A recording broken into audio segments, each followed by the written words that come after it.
Hi, welcome to the Jansen Art Studio. Welcome to another Art of Painting publication or video that we're doing here today. I'm going to be painting a hummingbird and some peonies with you. That's my plan. One of the first things that we're going to do with the Art of Painting series, of course, this is our more in-depth series where we talk about, the actual process of creating a painting so that you learn this process that I use a lot of the times in developing a painting, and so that it's hopefully going to spark your creativity and you can do some more paintings and create some of your own work. In the Art of Painting series, we have this entire listing of statements and rules and stuff that I generally follow. And I say generally because from painting to painting, I may alter it and change it a little bit. And this is why it's important for you to see several of these videos to see how I have these general statements and then how I will apply these general statements to certain subjects or certain videos or certain looks that I want to create. But it all starts with a plan, and that's what we talk about in here, is making a plan. I can sit down and I can create a painting right off the cuff, which is basically what I'm going to be doing here. But I will still have a plan as to where I'm going to go with that painting. For example, here, I'm going to do a set of peonies, and I've drawn a little hummingbird right in here that I want to put into. We're going to do a little ruby red throat hummingbird. So I know the hummingbird. I have the general idea or setup here of the peonies themselves, and so I just make that a quick sketch as to what I'm going to do. This one that's right in here will be kind of my center of interest peony. I'm going to put it center right here, so it is almost facing you this way. My plan here is to, when I put a bird in like this, I want the bird facing this way. So the viewer's eye is going to go this way. I need to turn some little peony here sideways, pointing out this way slightly, maybe even see a couple of the sepals or the calyx or something here, so that those two will counteract each other a little bit. So this will still have power and direction going off like that. Maybe this one goes up here like this direction here. This one will center up. The Dutch use an entire philosophy called a centering or a middling flower, and then everything radiates off of that middling flower. And so we can utilize some of that, when you're going to design for the very first time. That's kind of a good concept to use, is to center a middling flower and then push some of your other flowers and objects out into different directions. That's going to give you a good a journey. The viewer's going to have a good journey traveling through the painting. So that's basically my thought. I'll put some leaves down through here. How much of the leaves go into, the actual play into here. We'll have some leaves, and whether or not we get into some of the detail of the leaf, in other words, give specific shapes, or we make them kind of playful, I don't know yet as this part of the painting. I just know I'm going to have an interest area, which is going to be developing right in here, is where I want the viewer to come into that hummingbird right there. It's going to play against this particular peony here, and I'm going to turn them to this thing. The actual structure of them, I will leave that a little bit open for now, and as far as my plan, because I can make some of these decisions a little bit later on. But one of the things I want to do is I want to do this this painting kind of casual, kind of artistic. I want to see some texture. I want to see some strokes. So that can be part of my plan where I'm going to go. So I'm planning on having more texture, more strokes, more contrast right into this area here. I'm going to let it go a little bit more ghosty as it goes back out through here. Further out into the painting out here, I think I'm gonna vignette it a little bit out here. I've got a larger 16 by 20 canvas and set this in here. I might vignette this out here with some blue, some sky color, maybe something is back there, later on. It all depends on how open I want to make this particular part of the painting. So I might have I'm going to have some blue skies down into some soft greens, and then we can develop more of that as we get going. But I want this area here, concentrate in this area in here. I'm going to choose some colors of some white to yellow to pink type of peonies here. We'll start laying in some of those colors and making some color adjustments as we get going, okay? So I'm going to approach this alla prima. I'm going to approach this big brush as big as possible, putting in the objects and the movement and stuff as I can, and then we'll get into some smaller brushes and some refining some colors, okay? So let's get going into it. So the first, we make some general statements as of the here, define the goals. We've just defined our goals. We're going to start with some light colors here. One of the things I'm going to do is start out with kind of light color, kind of put in some of my lights where I want it, and then go right into develop some of the darks. A lot of times in a lot of paintings, I'll go in and I'll define the undertone, especially if I'm painting birds or something like that, the undertone of an object. So that helps a lot. So we're going to start out with some general statements of color here. So I'm going to take my my brush here, and I'm going to take down some Phthalo Blue. I love that Phthalo Blue color. It's kind of a blue-green color. Sometimes I like that to go over a little bit towards the ultramarine blue, which I'll just add a little bit of red violet to that. Now let's just dive in here, and let's just grab a big old dollop here of our white, and we'll take a look at some of that bluish tone that we can get here. Modeling that up, of course, with some of our white color here, and that makes kind of a pretty tone here. That's a real pretty tone that I can drop in. I'll drop some of this in, right in and around. This is where I'm going to have my sky color of my painting. Now sometimes in some landscape paintings, I keep an extra little container of this, which is just real thin white. And I will sometimes just go grab that thinner white because it's easy to paint into, and drop some of that in, especially out here towards the outside areas where I want to vignette this out a bit.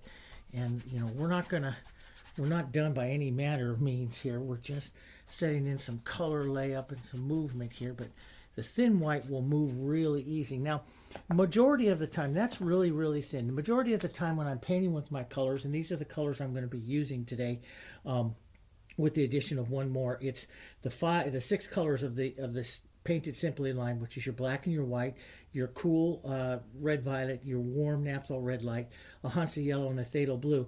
I've been adding lately some pine green to this.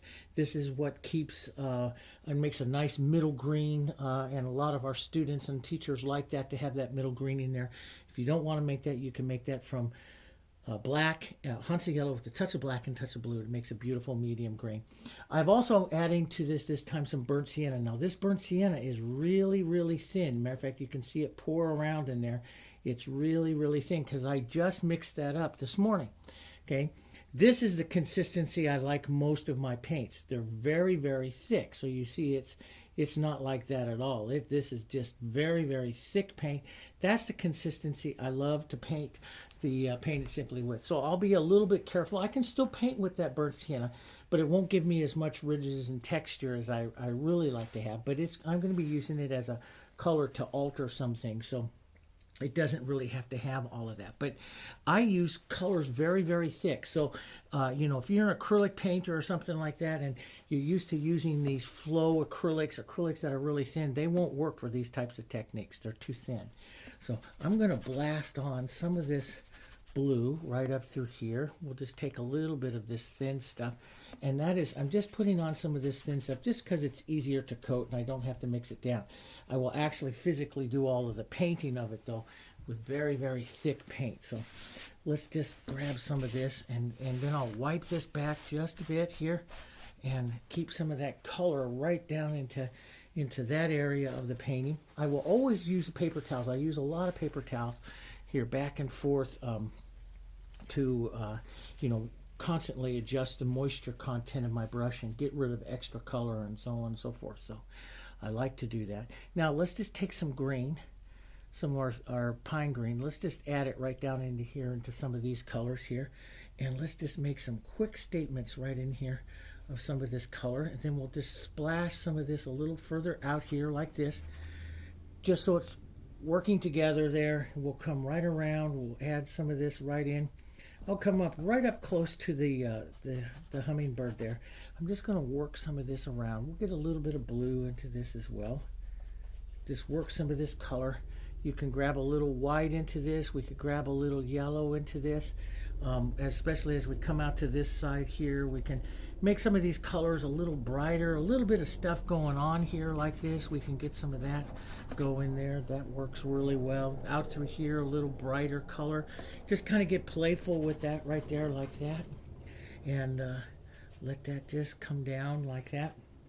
And we'll just pull this down.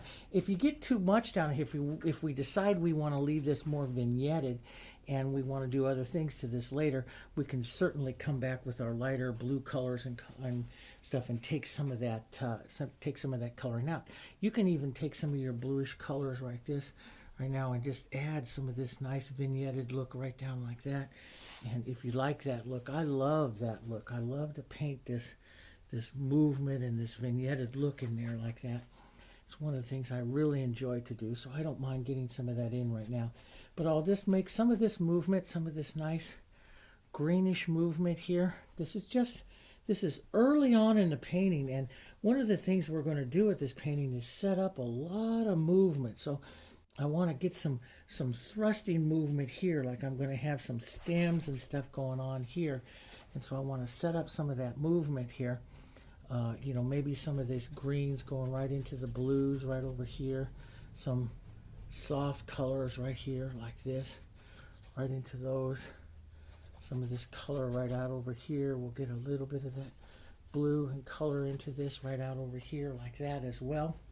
And maybe even a little bit of this white, just taking that out a bit over here. And like I say, we can add back in here and take, you know, add in and out, and take back and forth and do all that kind of stuff later on. But it just sets up kind of a medium type of tone or a nice light color. You know, it's not my super darks yet. We're going to be building that. But it sets up a nice foundation here. I have some ideas where I'm going to do some of the peonies. Now I'm going to come over. I'll just move that color over to the side for just a second here. Let's come right into here. Let's find an area right here that we can go grab some of our Hansa Yellow. It's our real deep yellow here. Now I'm not going to start out super, super bright. So maybe even just a touch of that burnt sienna or something like that into that to darken that down or tone that down. Just because I like the tone of the burnt sienna into there, you can sometimes I will start with it really, really bright, but all of these peonies are going to be very opaque, so I can start out with any kind of yellow because I'm going to be adjusting it, you know, later on.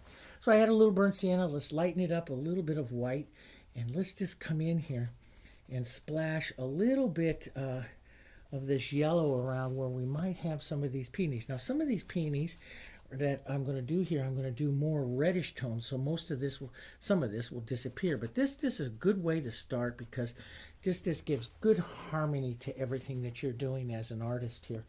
Okay, so it's just a good harmonious way to start. We can reach over, grab a little red. Let's grab some of our light color here. A nice light undertone of a pinky kind of undertone here. We'll grab a little white here. So I'm using a little bit of my Naphthol Red Light. We can add a tiny bit of that red violet to that.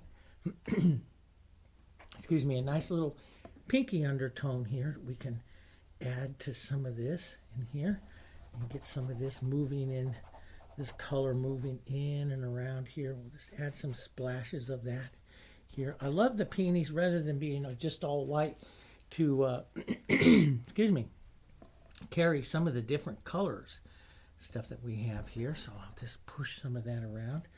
We'll push some areas of this around and get some of these different nice colors here. Some of these we may want to have maybe a little bit more of a red or a cool kind of color. So we might put some of that right in here and around through here. This is just, you know, the area of it. And so I'm picking kind of a downside or shadow side or so of this. We'll create some more interest in shadow. And again, a lot of this will disappear because I want a lot of these peonies light color, white color. So this is just accent color going into the peony right now. Okay. Now we'll gray this. And we can gray this just by, and a good thing to do is just take all of these colors that you have together here, just mix them all together. And look at that lovely gray that you get right here. You could add a little black to it, a little burnt sienna to it. If it looks too blue, burnt sienna in it looks just wonderful. So if you get up here like a little bit too blue, if you add a little of that burnt sienna, that and that phthalo blue just makes a beautiful kind of a grayish color. And let's just come in and push some of that gray, beautiful gray, right into the peony right in here. And just push this around. Notice how I'm painting in all different kinds of directions as I'm putting this in. This is just good color prep. This is we'll take a little white here and we'll get a little bit different. And I constantly brush mix my colors like this so they change. You got to be able to do that. These colors got to change. See, so we'll push that in.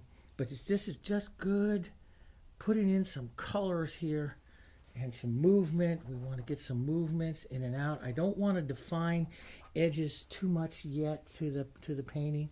I want to keep my edges very loose for right now so I can change things.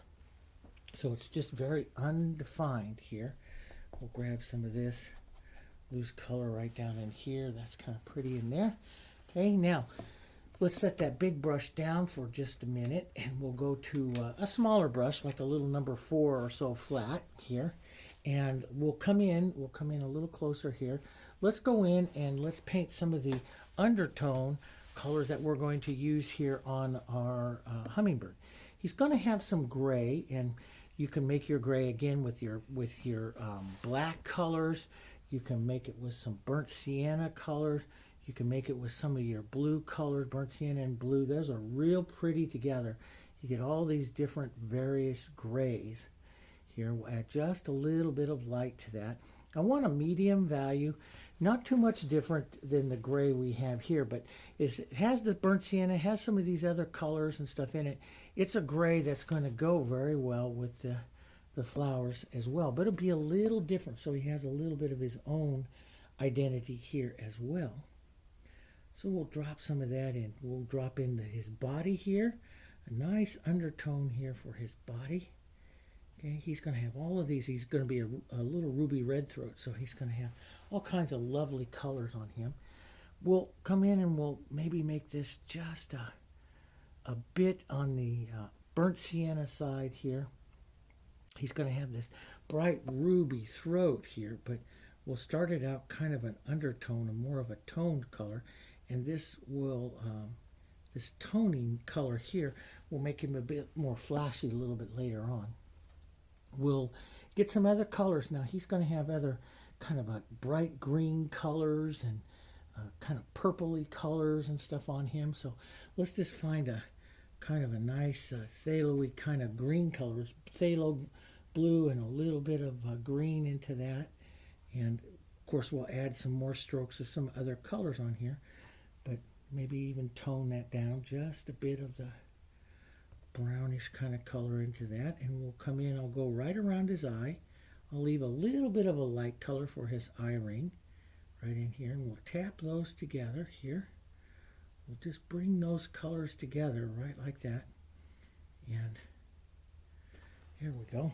Now, we're not doing anything too specific right now, so I can just reach up here, use the chisel of this brush here, and we'll come in and start his, just a chisel like this. We'll start a little beak here, widen it, and put it into his head there just a bit. And just with that chisel. This is just so we can see, see him a little easier. And we'll maybe even just use the corner of our brush here to say, okay, his eye is going to go in there. He'll have some darker, let's get a little red, violet, and black, and some of these gray. Let's just find a nice medium tone here, because we're going to be adding feathers of different colors to him. And let's just get some movement in here for his wing. And so I'll just drop some strokes in. They're longer flight feathers, so I'll do the strokes a little bit longer. You can even put a little green stroke into those. A little green, a little color. We're going to make our color statement so, a little bit more simplistic than you do in some other things, because we're going to, he's going to set quietly down in here. So I'm not going to make him bright, bright, bright and shiny. I want him a little quiet down here. That as we go towards his tail, we can put a little bit of dark in there, but we're not really quite to that stage of that yet. And so that kind of sets him in. Once you get that, then you can come back. We'll just pick up a little bit of some of our other green here, and we'll just get rid of some of these what we call holidays, these light areas in between the color and the canvas, that working area.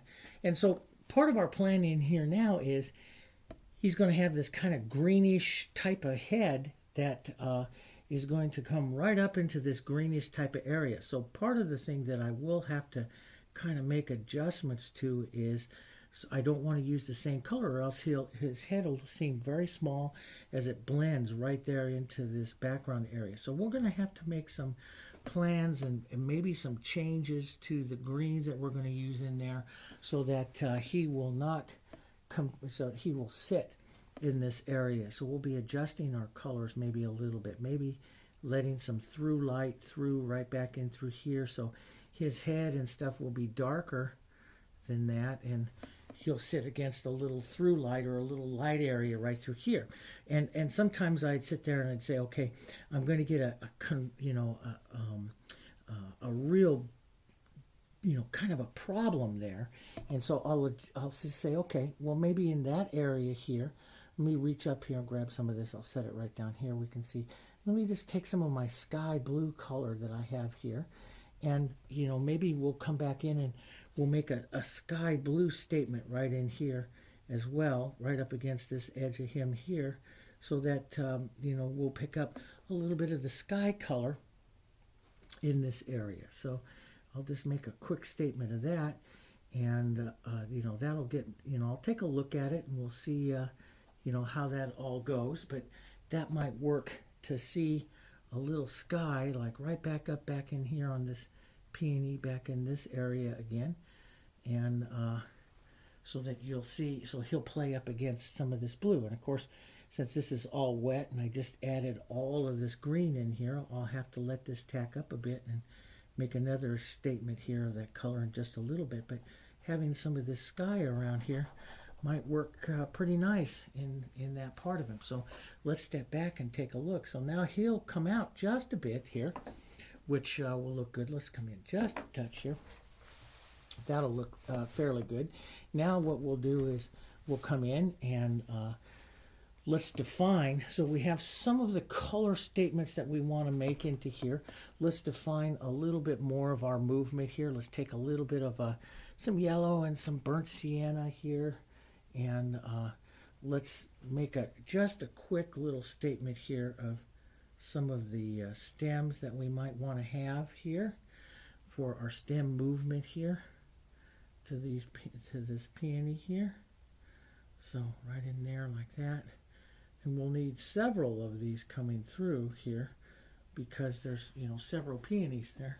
So we'll need several, but we do need to have one here that has a little bit more power to it because he's sitting on it. So we'll just make a quick, now that is just a quick statement here. We'll brush off the edges there. A quick statement, we can alter and change that a little bit. Sometimes I'll put some of these in like this. We'll have some other little statements over here, and maybe over to this side here, and those will change. We'll just create some little movements and stuff here. It's just to keep your feeling light. I may not even keep any of these towards the end of the painting, but that just gets my feeling kind of light and airy, and that's what I want. Let's come in and let's take a cool color, a cool red violet and some red here. Okay. And we'll come in and we'll make some statements as to where we want that real contrast to that center. So I'm really going to want some contrast to the center of this peony right in here. And I'm going to watch against the dark of him, maybe some strokes of some red there. Okay. Maybe onto the downside down here, we want some other red movements of this color out like this. Here, this is the cooler. We'll move some of this in and out here. Some of that color in and out there, like that. But right into this center area, we really want to get some nice reddish color and some movement in and out of that center, like that. Okay. We'll do the same down here, maybe just a little touch, but we'll keep this one a little bit softer. So it sits back, maybe it's back behind this one and back behind him. So we don't know exactly its position yet We know, but we should make it a little bit softer. Let's give just a little bit of a red into this one. We'll let this one actually come out maybe a little bit more yellow out through here. So let's just put in a little more yellowy tone so it changes. And you see that red kind of comes off in my brush a little bit. I'm just going to let that happen here. Let's put a little more red, yellowy tone into this one. Maybe this one has a little reddish step into here. There we go, like that. Maybe we want to have just a bit of that yellowy tone right in here on this one. You can see I'm just sketching with this little number 4. Works great sketching wise. So a lot of times I will use a big brush and we'll work as part of our plan from big to small.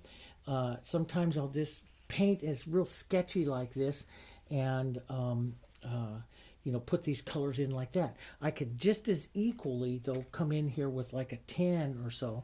I don't want you to think that the 4 is the only brush that you use. I can equally come in here with like a 10 and just make some major statements like this, which follows very much along the line of the statements of what we do in the art of painting, is you work from big brush down to small brush. So working like this is also a very good way, and using the corners of your brush for small areas and tapping that around. As a decorative painter, for so many years, we'd always worry about the brush size. What is exactly? As a matter of fact, I got a question from a lady the other day. She wanted to buy some of our brushes, and she wanted to have exactly the brush that I used for that particular painting. That's not the way to approach this type of painting. The way to approach this type of painting is you realize you can use a variety of brushes, and the variety of brushes that are there to give you some interest. The general overall plan is to work from a large brush down to a small brush. But you may switch back up to a large brush sometime to give you more of a movement. Sargent, who wrote a lot about alla prima and a lot about these types of paintings and following these types of plans, would say use this brush as large as possible to make a statement, to make a certain passage of color. Use as large a brush as possible. That way it keeps you from playing around in it. And every time you play around in it, that stroke or that color that you put on loses its power. Okay. Now peonies have a lot of movement in them, and so you can get in there and attack them with a small brush pretty good because they have a lot of movement in them. But larger flowers, softer flowers, roses, big roses and stuff like that, you may want to start out big. Okay. So the brush though doesn't make as much importance of this as you are just making some nice color statements here. And so a big brush, I won't move around as much. I'll be a little bit more planned with my touches of color, so that I don't lose, or I don't make the whole thing one color. You don't want to lose your movement that you start to establish. Okay, so now we're starting into those areas there. Let's take some of our green here. Let's drop that right up here. Let's grab some blue into that. Some nice brighter blue colors right into here. Let's come right into this particular area right in here. And let's drop in some nice dark color. Now, I can use this dark color like this. This is going to, help me hide my little guy, which I want to hide some of him down in here. So I'm going to want to, paint some of this back in like this. Maybe push that in and out. Here, stay away from his head a little bit there. We'll plant a leaf so that maybe some of this blue is going to come back through him there. Maybe we'll make a little statement of some green out through here. But maybe this here, this gets very playful and out like that, and this comes out.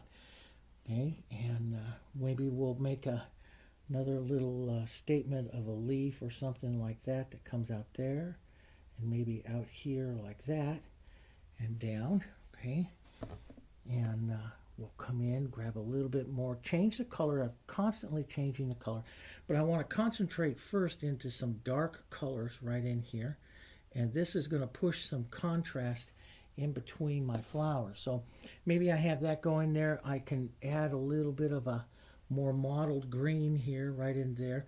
I'm looking for some movement, just some movement in this areas here. but applying the dark colors is the most important. Some blue and some green here, making some dark color statements here. That'll help separate my flowers and create some dark color contrast. So darks, define the darks. How many leaves, do you put up in through here? That's going to be your type of statement. It's here. So maybe I put a leaf there. Maybe I'll roll a leaf right around here like that. We'll roll one right in there. Here. Maybe we'll drop one out like that. Here, a little movement out like that, so that pulls your eye out that way.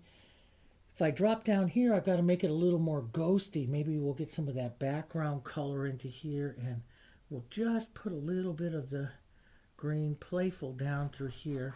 We may have to hit that with some white and so first, but let's get in, and if we want to separate some of this, maybe we'll drop a leaf right here.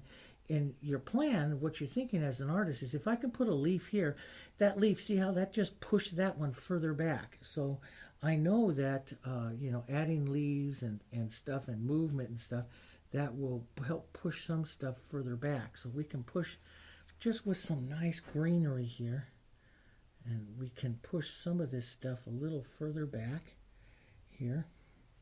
Let's get a little more green and a little more blue here. Okay. And drop that in here. Maybe some little touches here, just little touches of color or leaves or something like that, that those peonies will play against.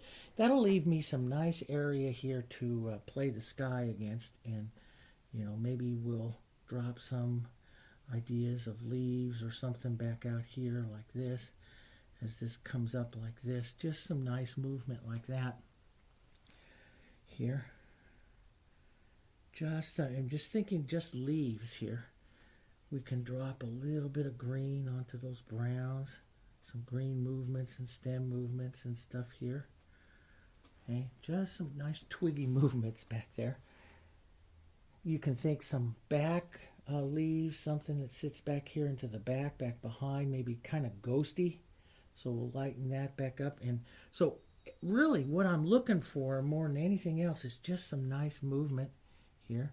And I want to leave a little bit of these darks to play against some of the peonies that I'm developing, but I don't want to do too much. Now here we might have a calyx of one here, so we might put in, like this one's going to come to a calyx there. We might leave some of this into a stem right in here. So we might have that in there on that one as well. Here, we don't know. And we have one here. Maybe we'll have one right up and back in here. Maybe a backside of one. We'll just put as a little bit of a ghosty one right back there. That'll help round my composition a little bit. It's a little too round here. This will help round it, but yet not give it, it'll give it kind of ghosty here, so it just has just a little bit of an interest. Pushes it right from the round side there, right there. So we'll just do a little bit of that. And a little bit of this color there. We'll make a real soft one out there like that. Okay? So now we have that. Now let's come in and let's work our darks again in through the peonies themselves here, and we'll generally come in and I'll say, okay, this will be the downside of this one here. We'll pull this out. We'll move this petal and these leaves in together here. This will help me paint transparency into my peony here. So a little bit of our gray colors here. I'm just going to move them a bit more. This also gives me a little more paint. These peonies and stuff, like all good flowers, if you paint them with a lot of paint, they have more interest. And so basically I'm going through right now and just adding more paint, more colors to the peony itself here, getting some other colors and grays here, down like this, some other colors here, and we'll come in and set some fun petals. But that'll set that in there like that. That's kind of nice. And they're pretty. See, you're just starting to set some of this, redefine some of our grays, some movements here. So I get, basically I'm going to have this really nice light side and shade side to the peony here. Right out over here, a nice shade side to it, shadow side to it. Right in here. That's good. Right down into this side here. That's good down there. Okay. I might want to just revisit this little guy here and see that little blue. That little blue is going to be a nice touch to put in there. And we can move some of this around, and some of it will come right around in through here. So that's going to be a beautiful little touch to leave in there with him. That light. And we'll just move some of that around. But leave this nice strike right there like that. That's there around him. And right down in here. Right in here. Here we go. Like that. That's good. I love those splashes of blue. So let's, and you know, they're powerful. They're fun and powerful. And so we'll take a little bit of that blue here and, you know, maybe put a little bit like right out here. Boom. It's just a nice splash of that color. There, down like that on him, and here. And I got a little ridge of paint there, which I got to get rid of, okay? So now it sets him. Now you have your choice. You can continue on with the painting, developing the peonies or developing the hummingbird. You can go anywhere. And it's a matter of, you know, what's most important. I really want these peonies to be really important right in this particular area. The hummingbird I've painted a lot of times. Paint birds a lot of time. I know exactly how much. He is a hummingbird that is a ruby red throat, so he has a lot of light and a lot of dark, and I know I can get a lot of interest in him. If it's something, so, you know, he's one that I might push off just a little bit, and because he has a lot of light and a lot of dark, I may paint him last so that I can paint him up with that peony into the position that I want into that peony. If I go to paint him first and paint a lot of light and a lot of dark, what if I change my mind and I want that peony to have more interest? Well, I can't get so much interest because the bird already has so much interest. Does that make sense? So it's kind of like, sometimes I would say grab your center of interest and you work for your center of interest first. Or, and sometimes in this particular plan and painting him, I realize that he has a lot of light on him and a lot of dark with him, and I'm going to have a lot of feathers and work with him that I can adjust a little bit later on. So maybe I'm going to come over and jump into those peonies, put some of those on, some of those colors on, some of that working on, and then come back and work the bird a little bit. Of course, we're going to work the whole thing several times, so, you know, but I might just decide to do that first. I'm going to come up here by my yellows here, and I'll put a big old dollop of white. I want my peonies to be kind of white, but have kind of a real warm yellowy tone. So I'll just pick up a lot of contrast of here, right up here by this, and we'll come right up into here like this area here, and I'll put a little bit of that movement into that that petal there. Now, I'm going to pick up quite a bit of paint and I'm going to start depositing. I'm going to be thinking about my petals here, going around the peony here like that, okay? So that's going to be like the center of the peony there. And then many times with a peony or a flower that I paint, I will turn and I will do some around the center, and then I will turn immediately out and go out onto an area out to the outside here, and start putting on some of that and pulling in. And so I have, you know, an area to the outside, I have defined the inside, and then I'll work the two of them together. So I like to do that a lot on peonies here. So I will work both in and out of the flower itself. So we'll put some stand-up kind of strokes here, light strokes. My center is going to be here, so I'll just kind of stand up a few strokes and around, and imagine this curving around here like that. Okay, that'll be the center of that peony there. And then I'll come out here like this and start to work on the outside edges of this peony here, like this, and pull some of this in here like this. So I work the outside edge there. As it's heading up here, you might even get a little bit grayer as you're heading to the shadow side of the peony here. So I might have just a little edge of light here. But I'm going to start moving some of this. See, I'm starting to pull from the outside in. And that's what I want to do with this peony, is make this motion in and out like this. That's the motion that I want this flower to have. So we'll strike a little bit in and out here. And we may put a little edge or so on this. That's a little soon for that, but just so we start to see where we're going to have lights and darks. We'll come over here and start this one as well. Here, some movement in. We're going to want a back side of this one maybe, so little down petals, but we're going to stand it up a bit. Stand up that center here, like that, and like that. And so we'll put some there, and we'll put some little strokes right out here like that. Okay. And you know, it all depends. You know, we can add lots and lots of petals to these peonies. Right now, I'm adding movement. So you can see the outside and the inside movement of these petals here. That's all I'm looking for, is for the inside and the outside of this movement here. So I might take here and let's just grab some movement here. Here, in and in.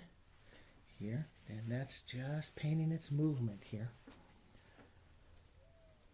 Let's come right over here and we'll start. Let's turn this one so it stands up a bit, so that'll turn it a touch more here like that. And then we'll stand up a few petals here.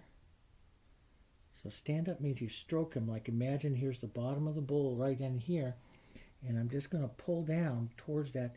They're almost like they're standing up, forming the bowl here of that little peony here, like that. Okay, and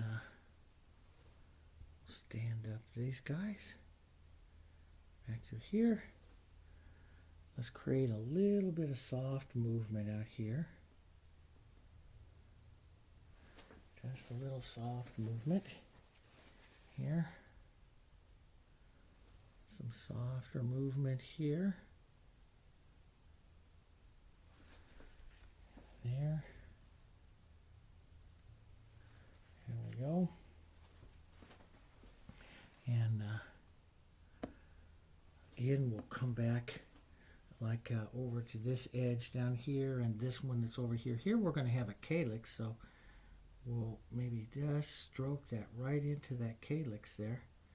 And just the idea of something coming in and out here. And a little less on the textures, a little bit less going on in that one. Just a quick statement of something there. And here we'll have just a quick statement of some petals kind of standing up to form a bowl, and some coming further out here.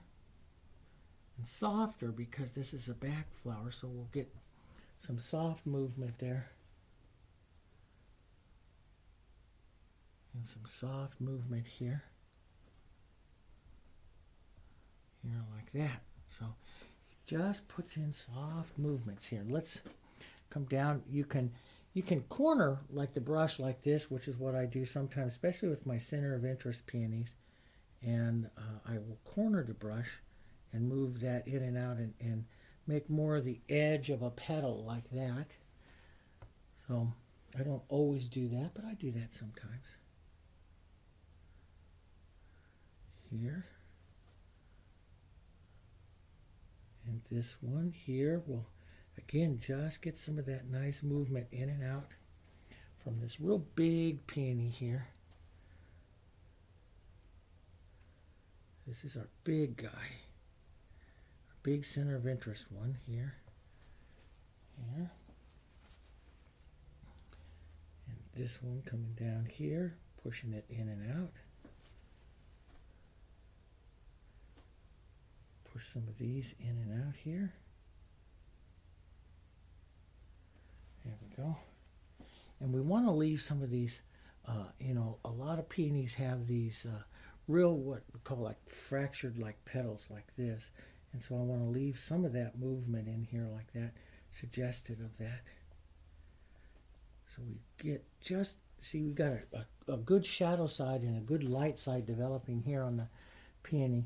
And so we just want to take short, quick strokes with lots of texture, lots of paint to establish some of those petals. And then once you get a lot of paint on there like that, it's difficult to come in and paint. So one of the things we do is we just let that set up a little bit. Work around the painting, go around the painting, put some of that power on like that. Let that just kind of set up a little bit because we need to put some more shadows and some more stuff in there. But that paint is so tender, it'll move real easy on you. So get in there and then back out. We'll let it just kind of tack up a bit. And we'll come back and work on it again. Okay? So I can come back here now that these have tacked up just a bit. And I can put some more stuff on. I can even take a shadow like this and lift out to them, which is what I'll be doing on some of these also.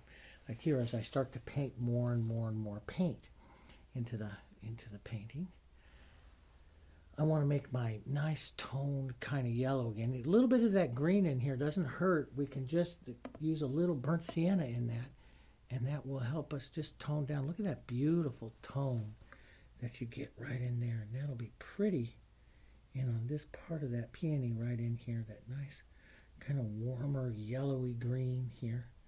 Beautiful tone for inside that peony there. It's really pretty. Let's add some of that back in here as well. Get some of that beautiful tone in there. And paint. And see what I'm doing is, yeah, is I'm putting on more paint up into this area here. So it's getting a real pretty coloring in there. Let's take some of that beautiful tone here. A little bit of that here. Let's drop a little bit of that in here as well. I love that tone. We'll drop a little bit of that into the center here and out. Let's get a little bit of burnt sienna into that. A little of that green and burnt sienna into that yellow. Look at that beautiful tones there. Yeah, we'll just put some of that in there. That's beautiful tone. And there's one lady wrote me one time. She asked me, you know, she was afraid to use the paint and because she's afraid of making the same color. And I wrote back to her. I said, I never paint the same color. I'm constantly changing and evolving the tones. That's what makes it pretty. So don't mix up the same color. So this one is a little different, a little more yellow in it than this one. Maybe and if they start to look too much the same, I'll take a little bright yellow and just drop it right in there like that so that those look different. I want them to have the same feeling, but I want them to be a little different from each other. I brush mix, and this is the part that helps you understand, is I brush mix for variety, not for consistency. So I'm constantly brush mixing, changing the tone, purposely changing the tone, not looking to repeat the same color over and over and over again. If we wanted to do that, I'd give you a whole bunch of bottled acrylics and tell you to put the color in this area, that area. This isn't color booking like that. This isn't, you know, paint by number. This is filing and evaluating and painting these tones here. That kind of yellowy tone was real pretty. I'm going to have a variety of that right back into this one too. That little soft one back there. Kind of a real pretty little one. Let's just take a little bit of light and let's just suggest him back here. Real casual, right? Just like that. Just a real suggestion. Maybe push up like this with your brush, or you pick up a little edge and you can put on just some suggestions of little tips of light color out there.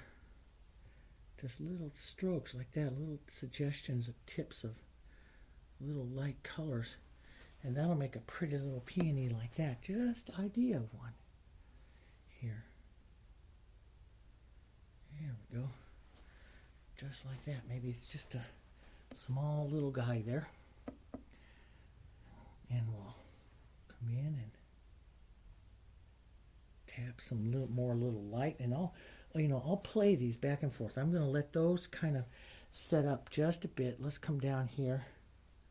And let's just push a little bit into these. We're going to keep this a little soft though here, so we want to do it very gently. I don't want to get too much, we just want to suggest some movement back down here, but I don't want to get too much going on in this one down here. Just some movement, just some short strokes. See how quick and powerful I make those strokes here. There we go. But it's just to suggest some of that movement, and then get out of there, soft, get out of there so that you don't, put too much on there, okay? Get out of that flower, okay? Now we can come back in here. We can pick up a little blue and the green. Before I go work on that bird a little bit, we'll come back in and we'll restate and rework some of our dark color contrast, petal edges and stuff like that a bit there.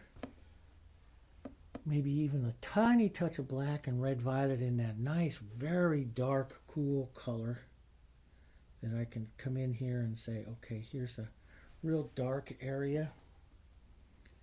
Okay, here's a real dark area here of this guy.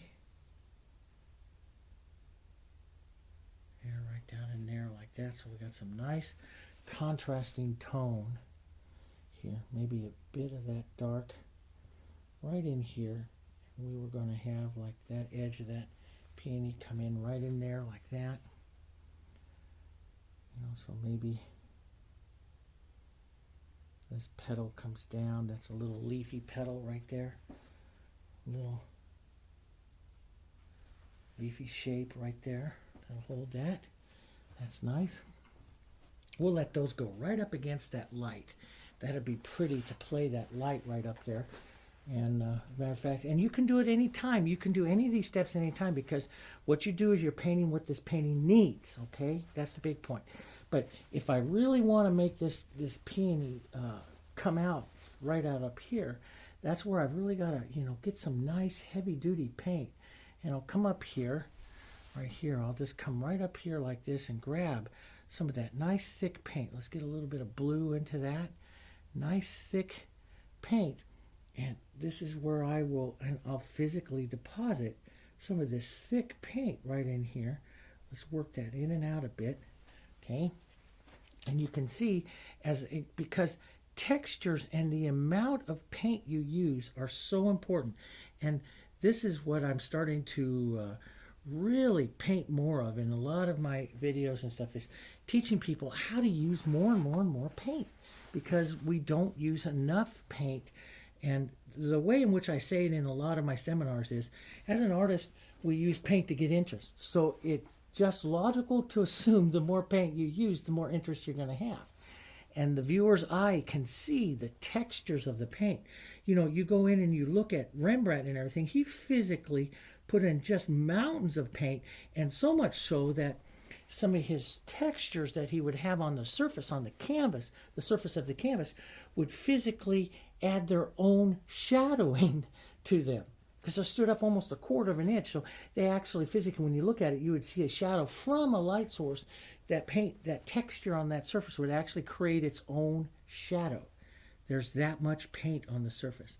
So in a lot of things that we do as artists is we just don't use enough of this paint. And so I like to come in and say, okay, boom, here comes some paint here. And boom, here comes some paint right up here like that. And that would help that stand out, against there.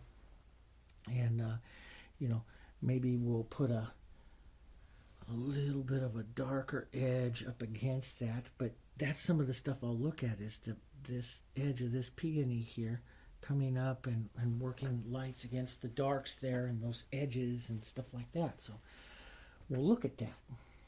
Let's take a little bit of that before we go into the bird. I want to get down into that bird there. Let's take a little of that green and burnt sienna here. Some of that nice gray that's right down here. Let's just come back in and reset some of this gray that's right up there by that paint edge there. Because if I have a light that's coming down through this way, this one would be in towards the shadow a little bit. Just a little bit, depending on where it's standing up there. And we can use a little edge of our brush to define that. Just a touch here. And a little touch of that there. There to define that one right there. Before we come back in and put some nice light strokes in. That's what makes peonies so pretty, because their petals bend so many different ways that you can have a dark petal like that right up against a light petal like right here. And the two of them coming together. Just real pretty. Will play against each other. Very pretty there. There we go, like that. We'll let that just kind of, this is going to be kind of an important area where it's turning your eye around. So we'll let that kind of tighten up there just a bit. Maybe give another little dose of stroke of texture right up here. Put that in, and we have a lot of movement to our peonies here that we could maybe consider with the next go around going to a little bit smaller brush. Here's, we'll set some of this motion, this movement up. We'll set some little petal movement up this way. Here. Around like that.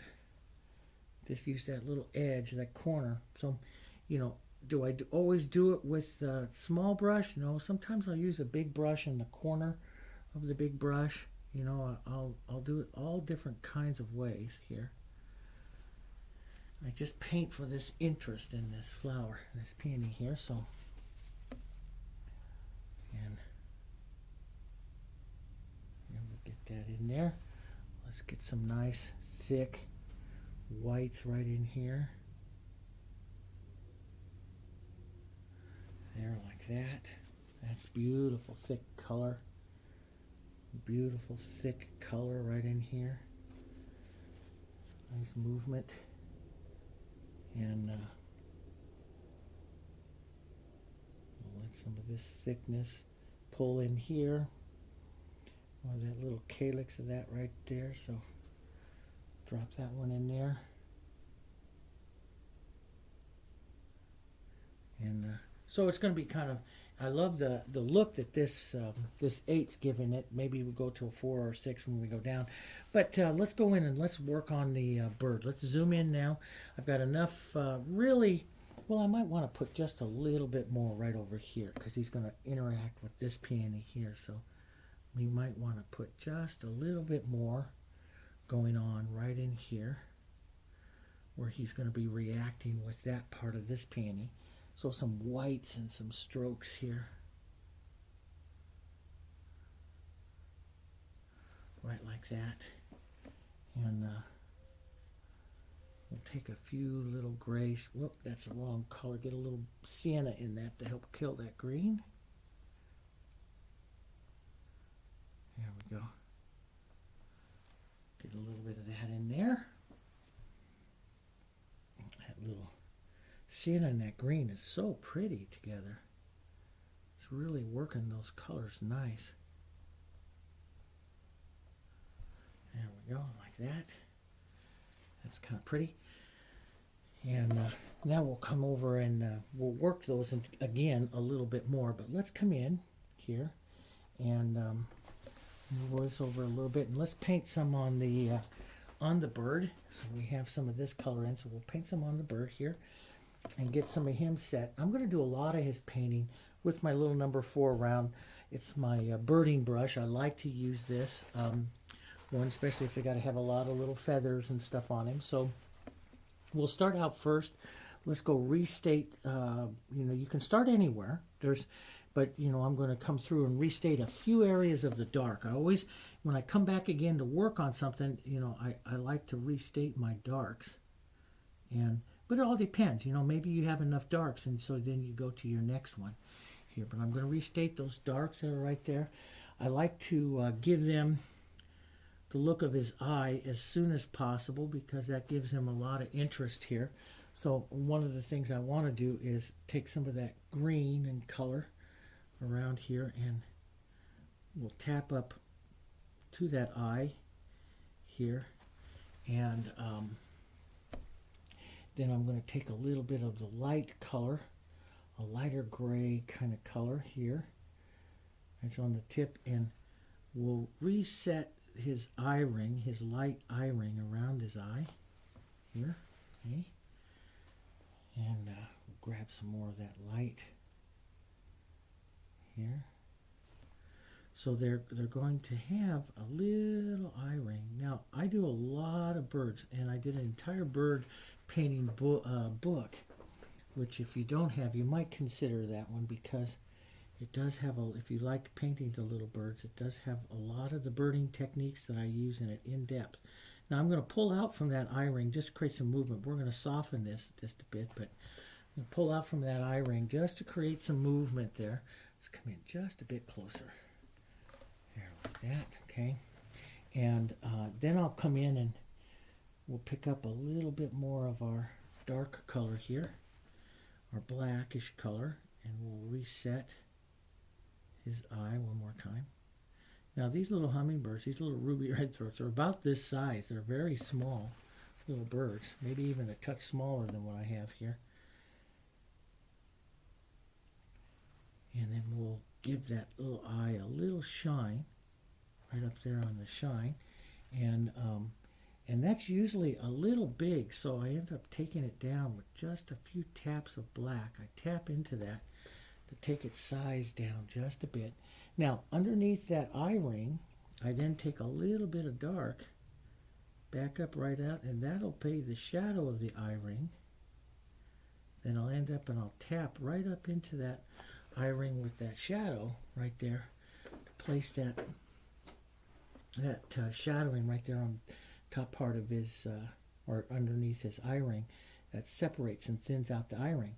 Now the top part of his beak here is going to have a stroke of the gray color, which is actually a lighter color, and we'll drag that right into his beak a little bit, there like that. Then we'll take a little bit of the light, just a bit of the light, and sometimes I'll flatten this brush down so I use it more on its chisel here, and I'll deposit a little bit of light into that. But like everything, since he is, that beak, the majority of the color is dark, I will put the light color on and then put the black back into my brush and slide through that, painting everything back into position where it might need to with a little bit of the dark, like that. So you see that nice little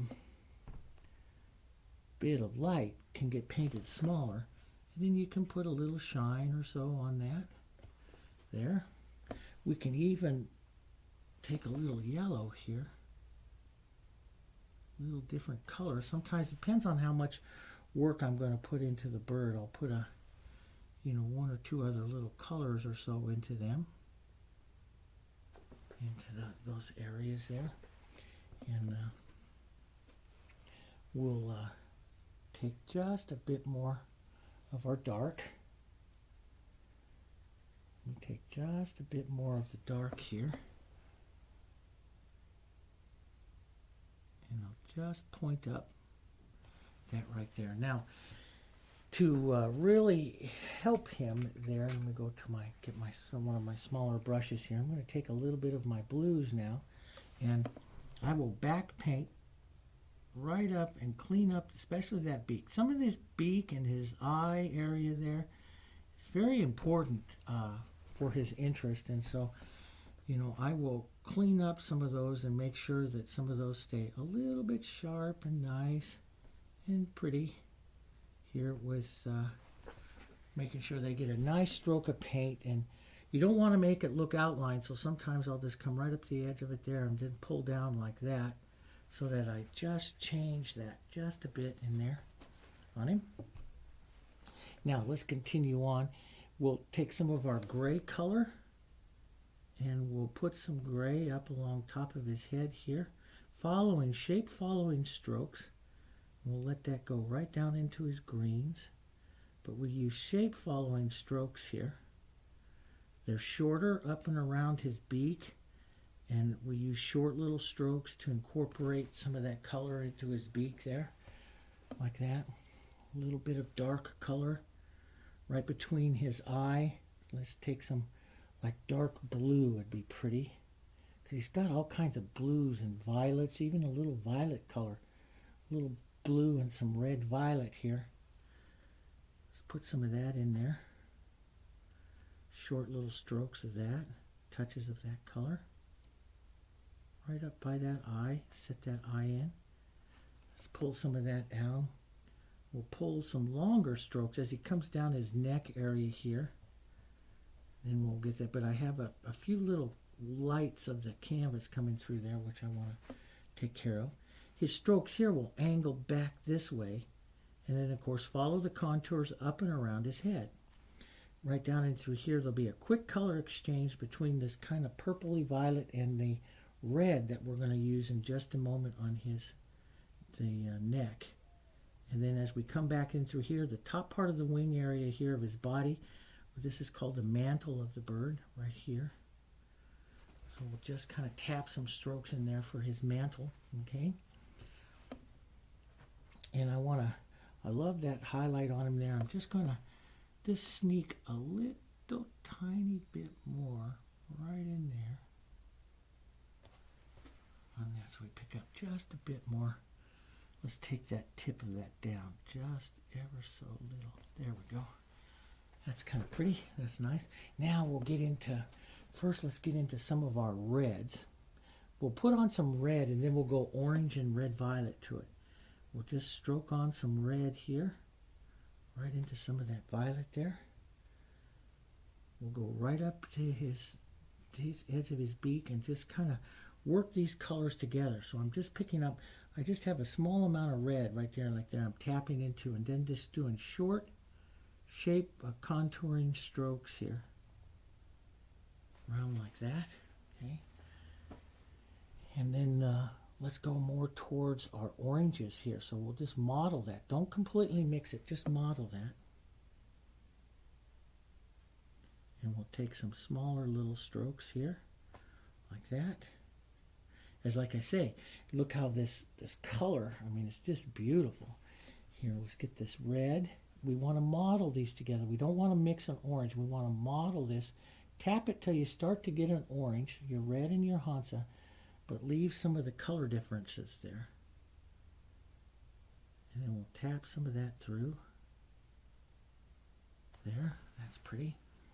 And we'll take a little bit of red violet and we'll work some of that through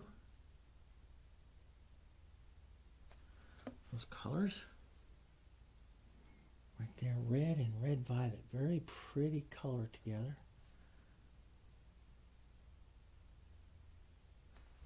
There, like that.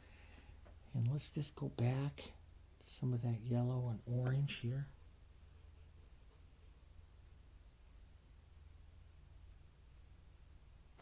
Right in there like that.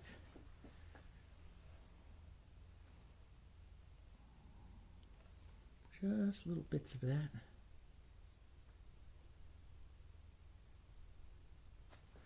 There, that's good. And a little bit of light violet. So take the violet, tiny bit of white, just a little bit of a lighter violet. He'll have a few touches of that here. Coming right in there. There we go.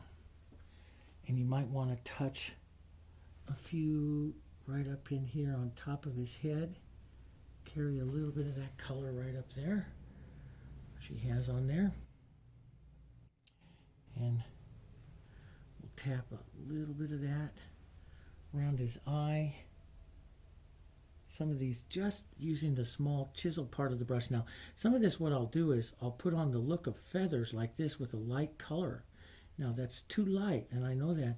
And then I just pick up a little bit of the dark and tap through that, taking some of that out. But what it does is it puts on little lights, little edges of feathers and stuff here. Now, let's come in with kind of a bluish kind of gray here. And we'll start the back part of his head here right into his mantle. And we'll take this color right on down to his body here. This is where you have to start making the decision how much the realism you're going to be putting on your bird here as well. And when you stop feathering and start just painting him, using longer, softer strokes and letting him kind of soften out here. So we'll drop some of this in here.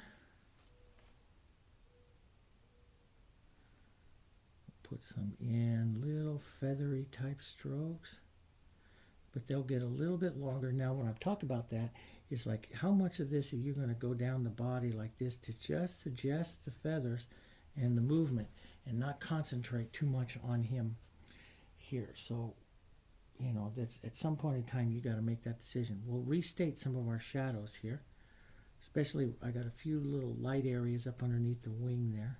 So I'll restate some of this. Now, sometimes on bigger birds, I take my finger and I just create the movement. That's what I want to do, is just create the movement. So it all depends. Like I say, I can make him very soft and faded out here, which is probably what I'm going to do to him there.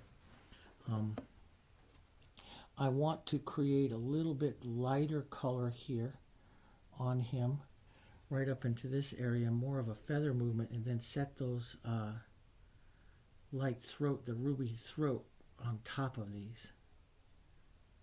I think I'll get a better, prettier look to him that way. So I'll set those in there. And we'll streak some of these out like this. I love these little streaky feathers. Like that. And we'll pick up just a little more light and right into this area of him.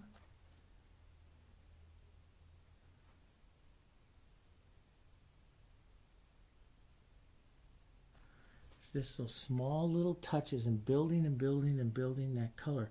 And that's texturizing him right up into there too, which is helping pull in that part of his body forward. Now, we'll take some of our red. Let's go back to some of our red. We'll just tap into a little bit of yellow with that. And we'll come back in here and we'll set the reddish strokes on top of these other strokes that we just put on there. Restate some of those other colors, some of the red, the darker reds there. Maybe little, you know, he has like his feathers, you can see very clearly little strokes of feathers. And so, you know, how many of those you're going to do clearly is up to you. Here, I'm just going to make an impression of them. There we go. Just an impression of those little touches of feathers like that. That's all I want to do on him. And we'll take some of our green here. Let's add a little light to that, maybe a tiny touch of blue. It's a real light blue-green. And a lot of them have this real beautiful, like little blue-greens. Let's get a little Hansa in that too. Model all of that up here. Let's get a little less paint. Just little touches here. The top part of his head for like little indications of feathers, and a little bit of that down here. And then I will set some of that in place with a few little darks like that. I call it negative painting, painting out some of the feathers that I put in with that. Gives a nice look to that. Some of these nicer blue-green colors can come right in here. They're real colorful little guys. We can negative paint some of that out.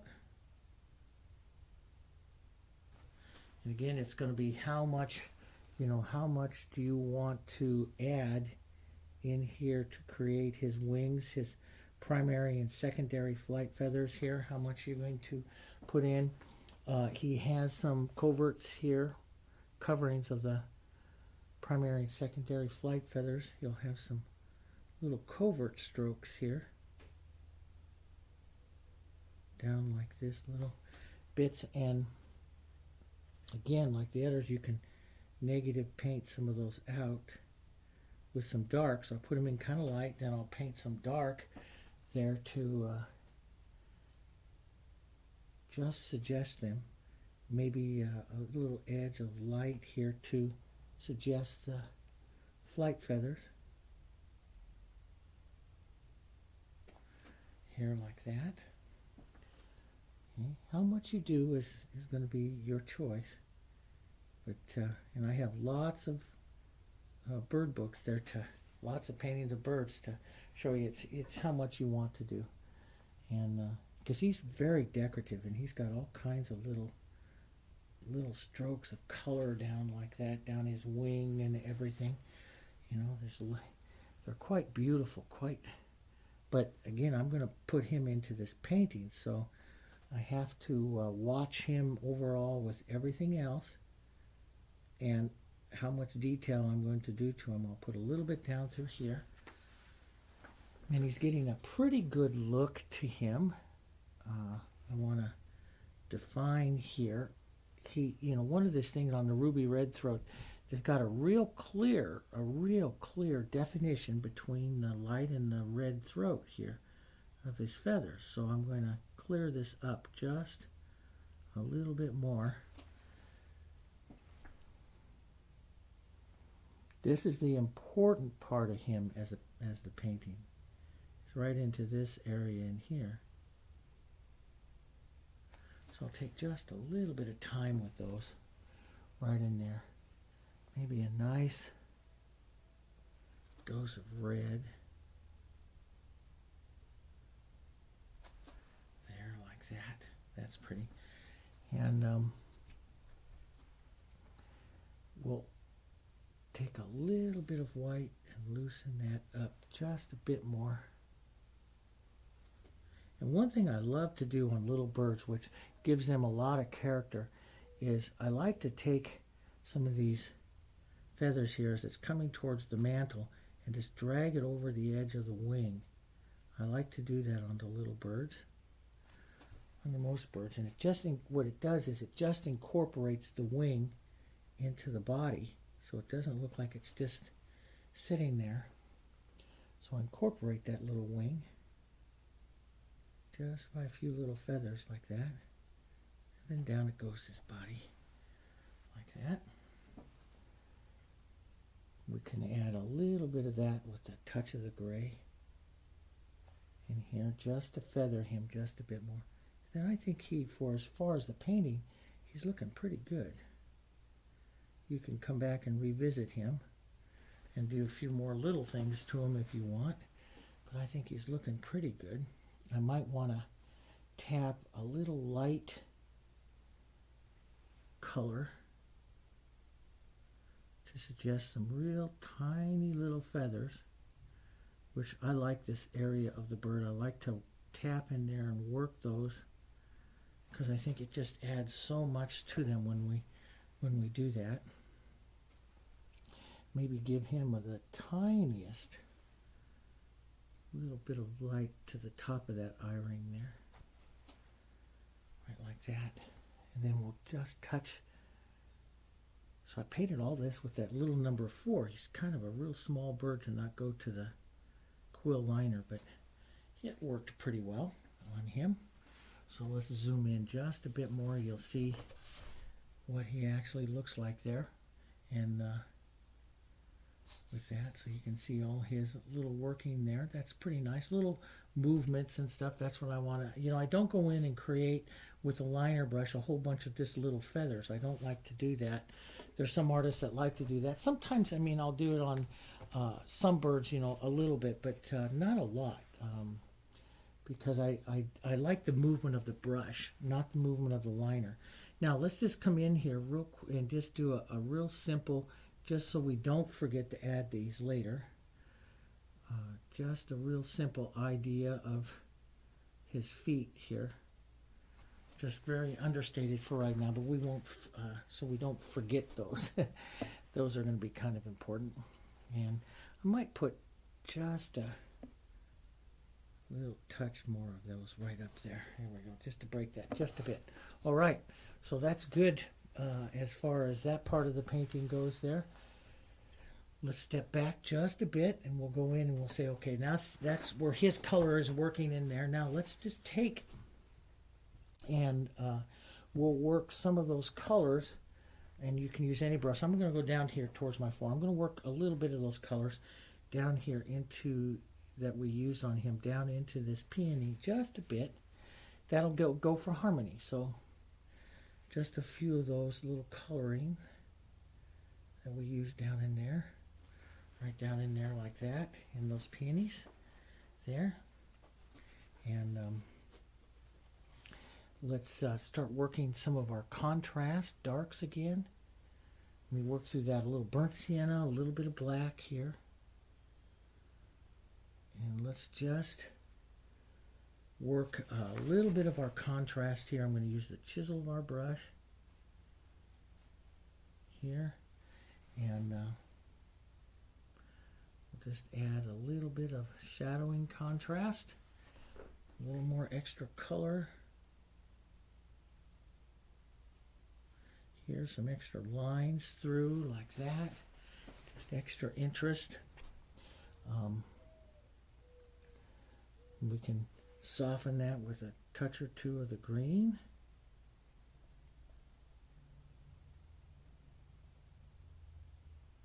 There, like that. Makes a real nice little area that he is just sitting down in. Okay, that looks good. Work some of that color out in through here. Make sure you have those edges and stuff there.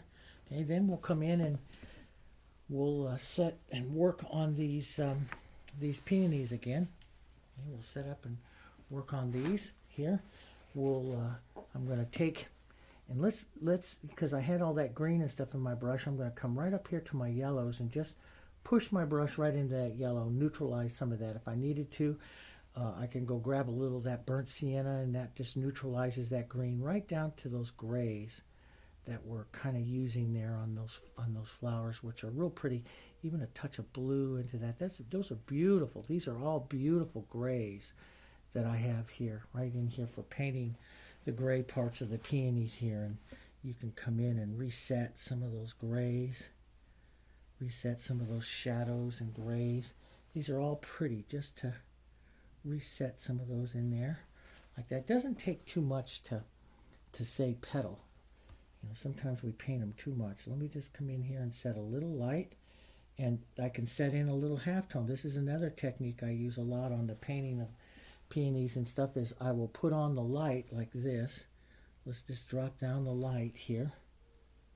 Let's drop that down a little bit more. Let's just say I have a nice edge here like this, and that's going to be that petal right there, of that peony right there. Then I'll drop into some of these grays, and again, I always like these grays to change, so maybe I'll come right up here. Maybe it's a little bit greener or a little darker or something right in here.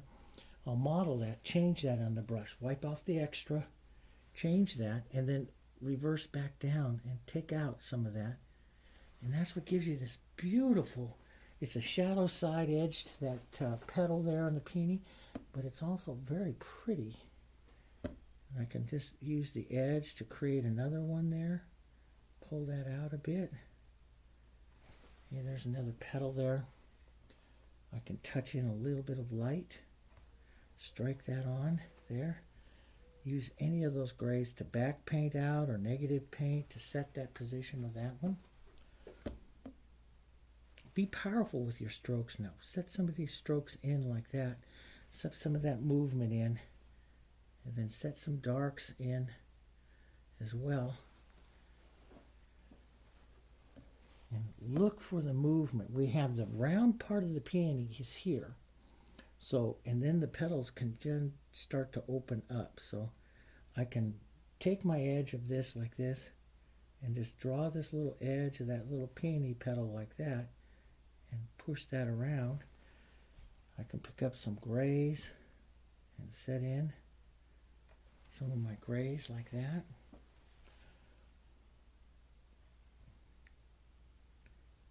And push that out here. Push that out. Get some of that movement there. That's what I love. It's just to take your finger after you get some of that color going in there. Movement. And don't push too long or too hard, else you'll lose all your movement. So, and with these, I generally will do that 3 or 4 times, setting up some of the movement to that petal. Okay, let's just drop this edge in here like that. Maybe that's that edge of that peony, that petal.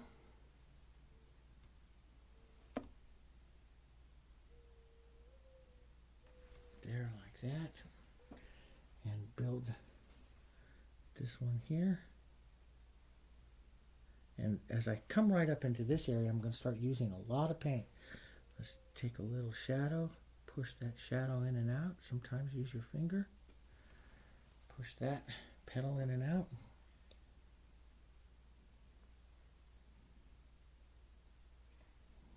You can go back, pick up tiny bits of white and touch those in.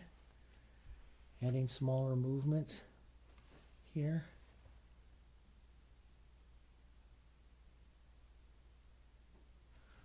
Yeah, like that. And maybe we'll add another little movement right in there. That one. That got a little dark there, so I'm just going to run through it. But they're kind of all, you know, you have different lengths and stuff, and they're all just kind of going around in that circle. And that's what makes the pretty flowers. And sometimes when I get up here towards the top, I'll just move some paint around like this so that you create those movements of those smaller petals. Just move some thicker paint right around in here like that.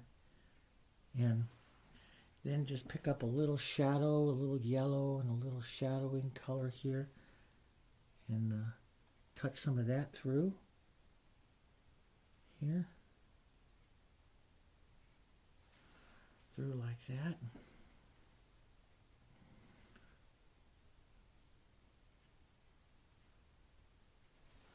There. And some nice heavy white just to push up. And so you can paint back and forth with your lights and your shadows here and use lots of paint. See how much paint I have on there? I grab lots of this paint and I'll push that around, push those textures and stuff around here like that. Push some of these yellow colors in there. Let's put a little bit of that reddish tone in there. And like that.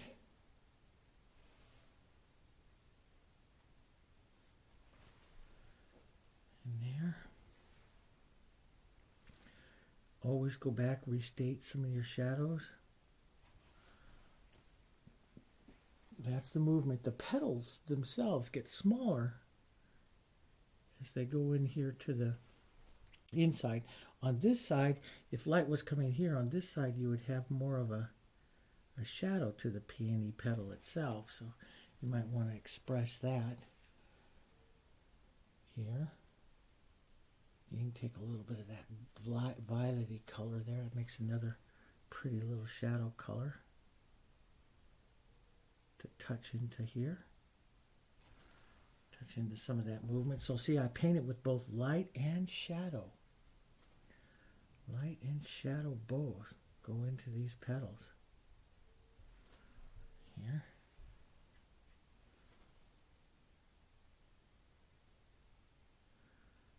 Just pull those in. Here like that. Build this white up a little bit more. Nice white. And you can shadow out a bit. Create some of that. But leave some of the streaky movements here. Leave a few little streaky movements in towards this area of the peony. That will give the viewer the sense of movement, of heading to the bowl, which is what all the petals do. They slowly head to the bowl here.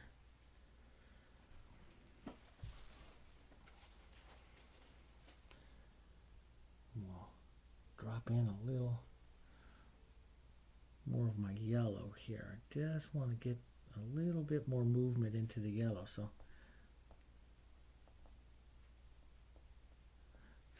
this looks a little bit too perfect, too precise right there. So I just stick my finger in it, and I'm careful not to eliminate all my movement. And we can restate some shadow movement back out here. And then just restate here.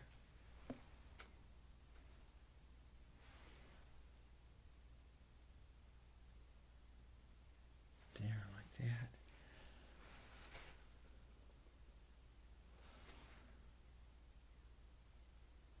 Just little tips of it in there. Make the little center petals there.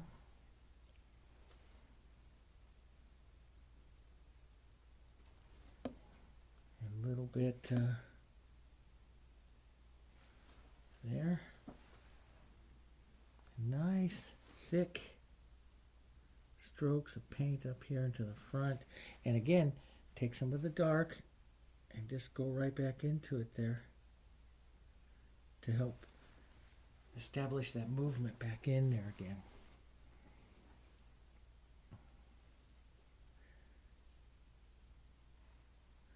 Just little bits here. So little bits of texture here to right up front there. Little draggy texture there. A little bit more texture and paint.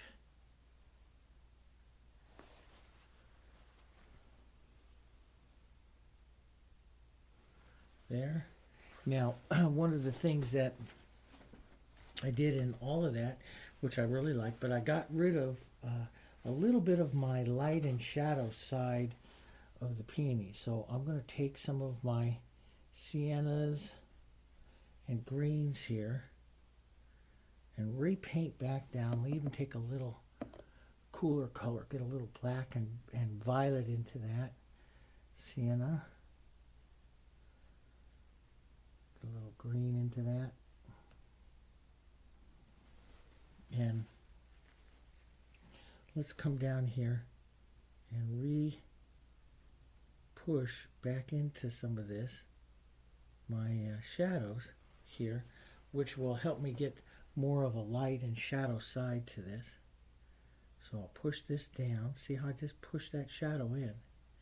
And this is, I realized as I was doing that, I was eliminating some of that shadow and getting this, but it's something I can come back and revisit just like I'm doing now. I don't need to go in and address all of the or a potential problem to the peony right away. I don't need to do that. I can come back and address it later, like right now. See, I'm looking for just the movement of these petals out here, out like that. So now I'm creating more of a more of a down shadowy side right down here on the peony.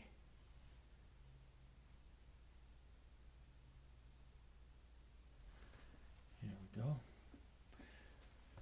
So you'll have the feeling of more light and shade. Let's and you know, peony petals, depending on where they are to the light, some of their tips can be dark as well.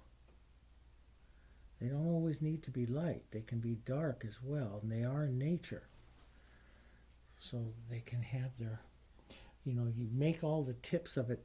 You know, when I first started painting peonies, I'd make all the tips of them light, and then I started studying them more and realized, no, they can be light and dark. They can be both. Here.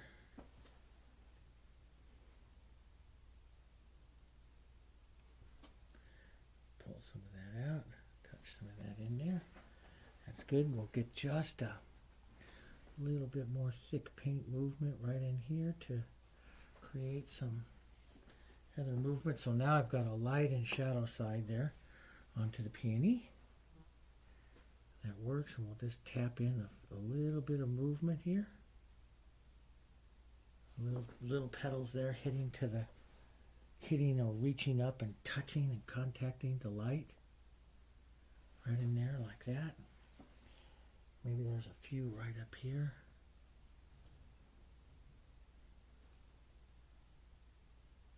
There we go. Just little bits of them there. That's nice. We'll accentuate this light shadow just by having this a little bit lighter onto this side. Here. And a little bit down here. Then we'll let that go right into that shadow, right into that shade there. Okay, that's good. Let's go in and work on this one too. This one still has its light and shadow, so let's try not to lose that. We'll set up some smaller little movements right in here.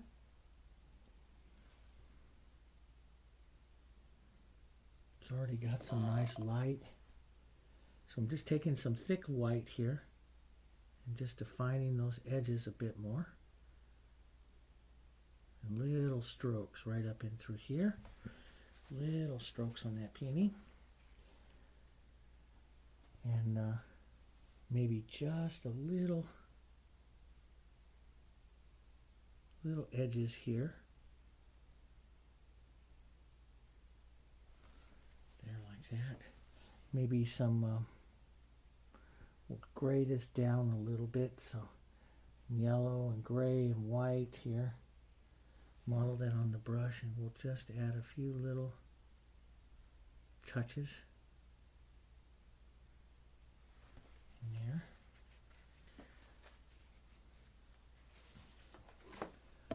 That's good. And we'll put a few little extra petals here. Little thick petal movement out here. Like that. Those are nice. We should get a little bit thicker one right in there. Love that real thick, chunky paint that we put on here. It just adds so much to these flowers. But that is, yeah, I guess that's okay. But it's looking awful round here. And maybe a real good thing to do here is that one there. And sometimes you don't see this for a little bit, and I just now am seeing that I'm a little bit round. So maybe a good thing to do is take a nice dark here, and let's just small down this, and small down this area here, and push these two apart a little bit more. And that will give a different feel here to this peony. And we can even, so it's not perfectly round, see, and that's, You know, that's what you try to avoid. Which I try to avoid is, you know, coming from decorative painting, I have a tendency to make everything round. So sometimes I come in with negative painting like this, and push back, and get rid of some of that super round that I may have developed there in something, and it just, you know, it just creates more edge interest. Here we go. There, like that. That looks very nice. That looks very nice there, like that too. So it's not perfect, you know, perfect shape of this. And for the back here into the back, I'll take my bigger brush with some of the blue that I had here. Let's take some of this blue that I had right in here like this, and we'll use it to back paint. And there went a little fly right by me. Where'd he come from? We'll use that just to back paint here. Back in here like this. And change the edging on that. We'll put a new leaf in on this one, but we'll change this one a little bit too. See, that nice, loose, fun, wet paint is still there. There, that changes that a lot. See what that does for that? It opens up that side there quite a bit. And we'll drop some of that right down in here, back behind this guy while we're here. Just to get that blue in there. That's so nice. Plays really nice up against him.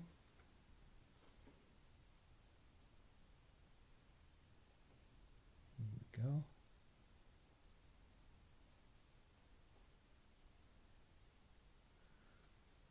There we go. Just little detail work. Had to be a little careful there. You know, had to almost stop breathing. So, so we'll put that in, and we'll just work that out.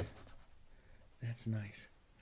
And again, you can use this to help define up details.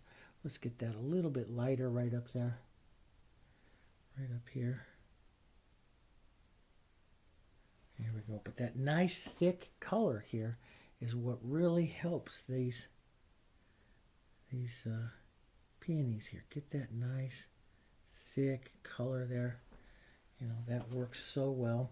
You might even want to take a little bit of that blue just as a little stroke of cool color here onto like the shadow side of your peonies here. You know, just because there's beautiful coloring. There's beautiful color. So, you know, it's one of the things I look at during the process is, you know, should I have a little bit of that blue, you know, kind of stroking through and showing up in other areas, especially this is like the cool light color there on the peony. A real cool light. But you got to be careful not to do too much of that, or else you're getting rid of your light dark part of your peony as well. So we don't want to get too carried away there.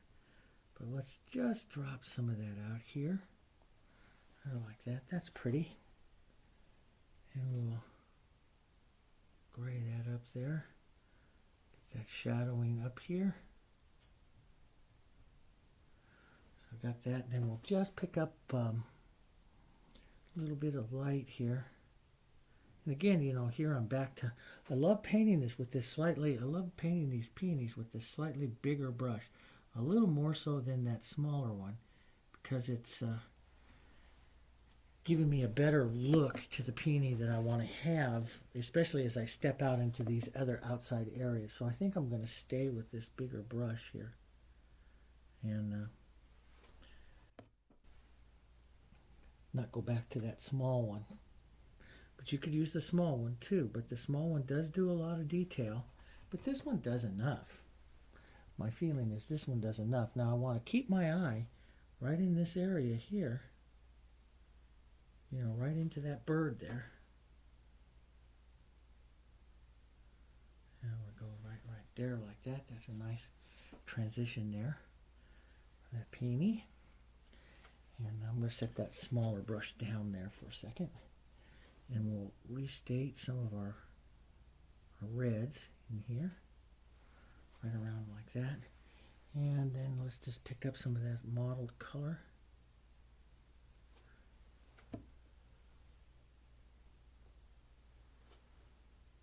And just push that around.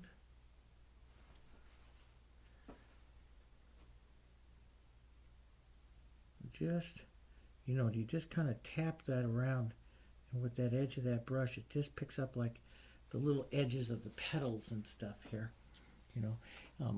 I have a tendency sometimes to make all of my flowers, like I said, round. So I like to come back through and break up some of that round feeling to it. Add some of the extra little strokes and stuff that will help get rid of that. Let's put a little bit of blue into this too and lift off. There, like that. And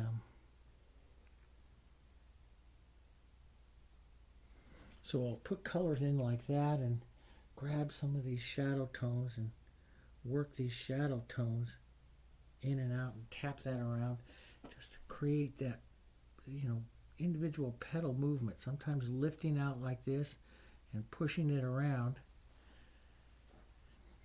grabbing some of this movement here. We'll lift out that a bit.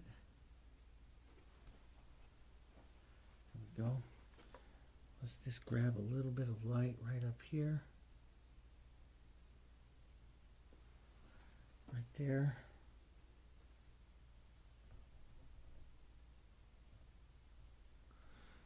Just use a little bit of color maybe on the edge there just to suggest a few little petals here.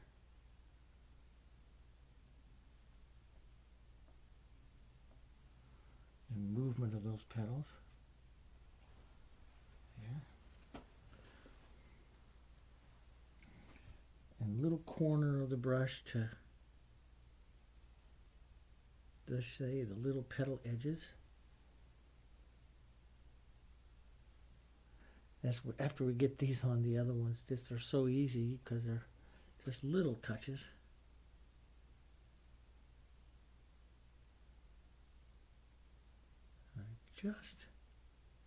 I'm just moving this around, just pushing around like this and moving it around. And if you do it too much, like I just did that too much, you'll lose that shadow that you did, and you just have to go back and restate that again. I'm going to take some of my green and burnt sienna. I love those colors on this, maybe a little touch of that blue here. Let me restate and redefine my shadow side of that peony there. There we go.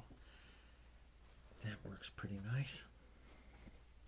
And let's state some of that right down over here onto this side of this one. We'll keep this one very soft. Not too much going on it. Very, very soft one. Here. Because we want it to be a back one here.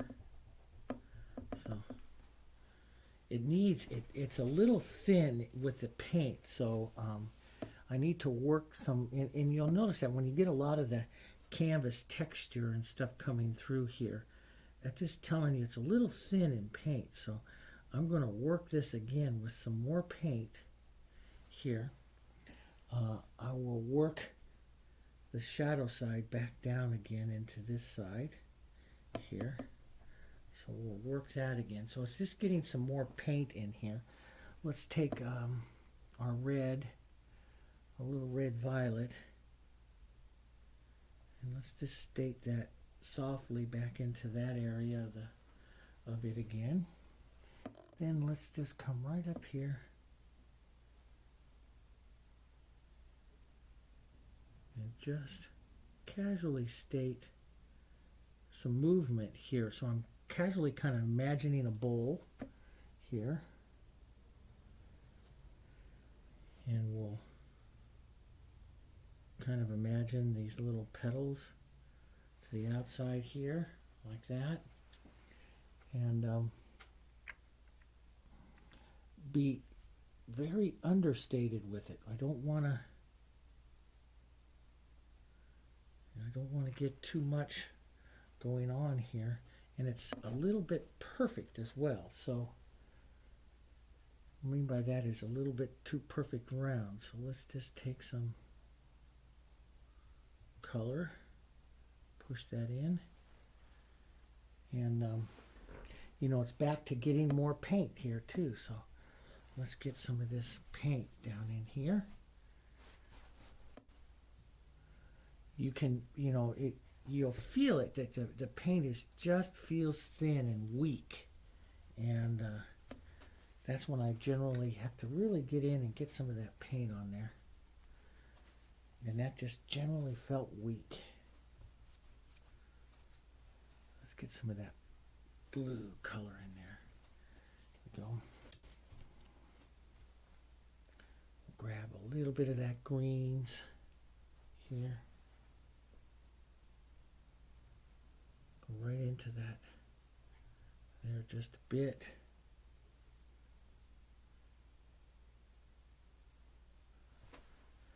Right into those.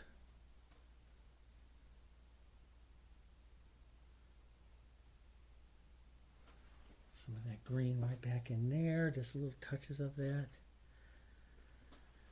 That feels better in there. See, there's more paint going on there, and that'll allow me to paint this colors of this peony, even with the greens here. See, it's just going to keep it soft back in there. Then I'll build the color more to what I want right up in here to the front.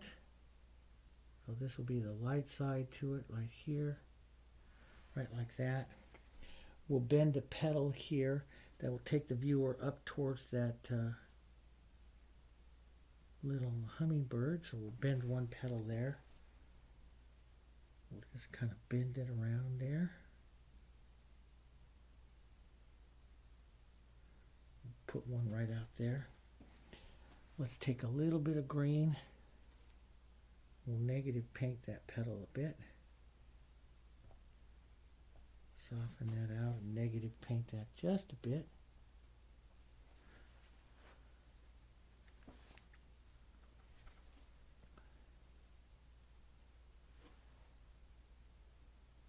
Back in here, and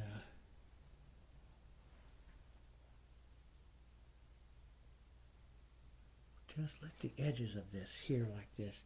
Just use this to edges of this brush just to kind of suggest some petals and stuff here, but we'll let it stay very soft here, okay?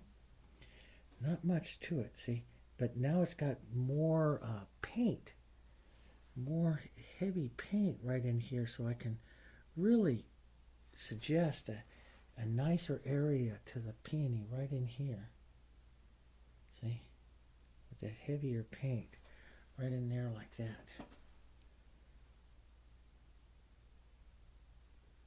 There we go. Just that little guy right there. That's nice.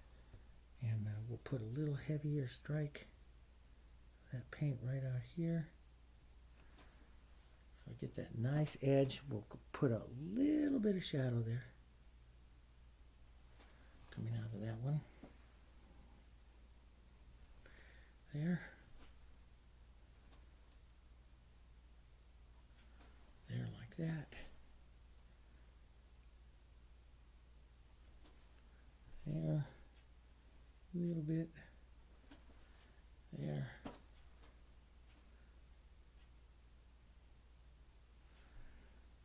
Just love to come back and just revisit and hit it just one more time. Little bits. There. That's good. This one could use some more. That's really thick there, Dave. Let's get some of the shadows back up. Here's We'll just make this shadow area here again. See how I work my palette? I still keep that generally, that shadow right in there. Here, that sienna. We could add a little bit of blue black to that. Just lovely grays. Gray tones here. Those are pretty. And it's all going to work. You're painting limited palette here, so it's all going to work. Let's get some of these shadows redefined up in here onto this side of this peony. You definitely see that shadow side there, see? That's what we want to do. Here. And work the shadow. So, you know, you're mainly concentrating on, you know, as you're developing something, you have that light side and that shadow side. Don't lose that, and especially, you know, when you're petaling, and that's like I lost it there several times. It's okay, you can go back and fix it. But you want to, you know, keep that shadow side, like we have here, this nice shadow side here, and then that light side, which is right here. And then we just want to decorate it a little bit without losing that light and shade side to it, okay?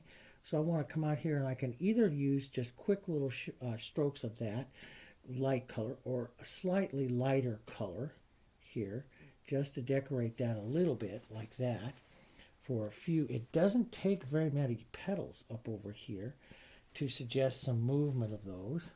So like, you know, maybe that is enough because those have a nice light and shadow part of it already over there. And then just a few little more light strokes right over here to this side, and maybe that is enough. You know, this little peony here doesn't need very much, especially because it's not a center of interest one. Just enough to do its job. Here, a lot of texturing on these guys right here. That helps pull that ring of that ring right there. Maybe a little edge on this one.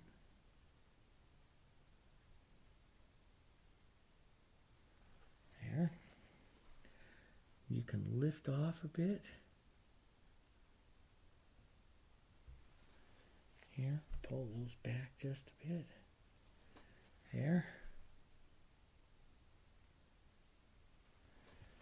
That's pretty. That works. Little touch into the center here. Maybe just a little idea touch into the center of that one there. Maybe that's going to be the center of that one there. We'll take a little light and just drag a couple of little light strokes there. Touches. There. That's all that one really needs there as well. Let's come over. Got beautiful light and shade here. Let's just leave some of that light and shade contrast there to this one. Here like that. And let's just leave that like that. That's kind of nice. That coming around there. A little bit more. We can drop this in.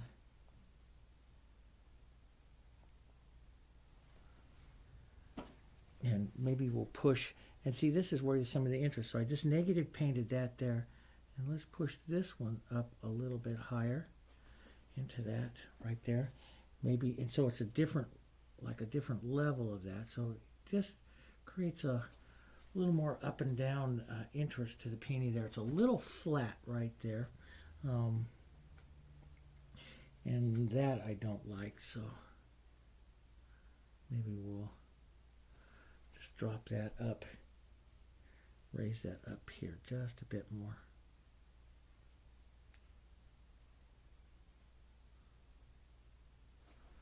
There, like that. That's better. That's better. We can have a little light right there, just so that comes back in. So you see almost like a little petal right there.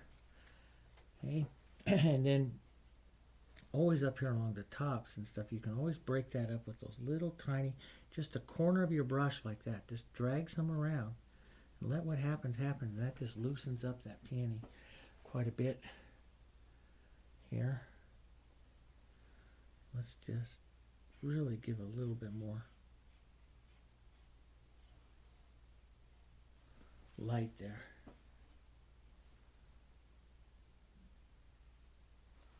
Yeah, like that. That's nice. Now we'll go back in here. Let's work those right in here.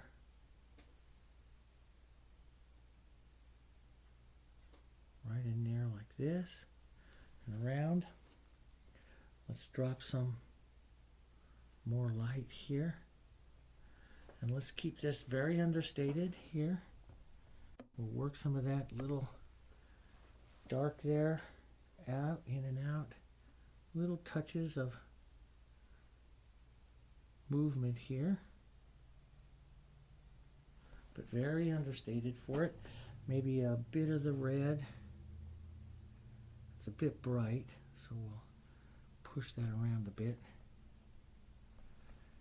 So I want to paint these, as I get to these outside areas like this, I want to paint them a little quicker.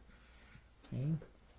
I don't want to do too much to them. I just want to paint them kind of quick and get out of there. I don't want to do too much, and I don't want to get them too light and stuff here, so let's just get out of there.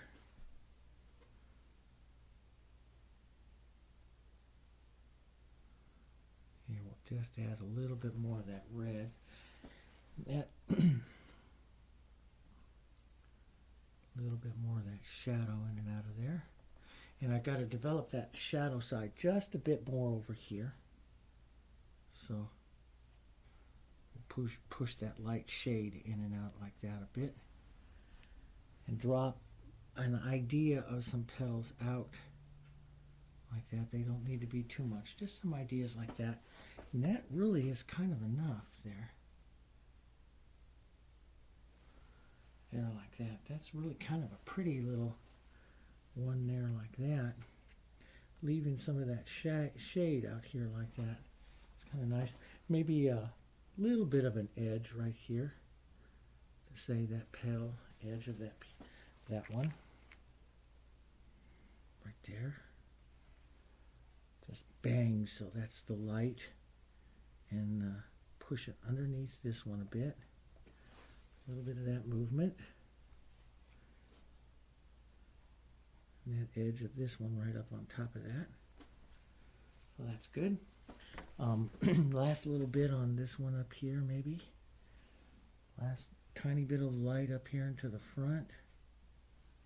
Here. That's all that really needs.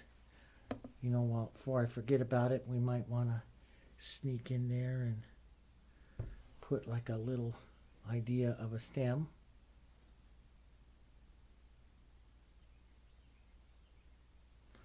There, like that. That would work pretty nice. And let's just shove this over just a bit more.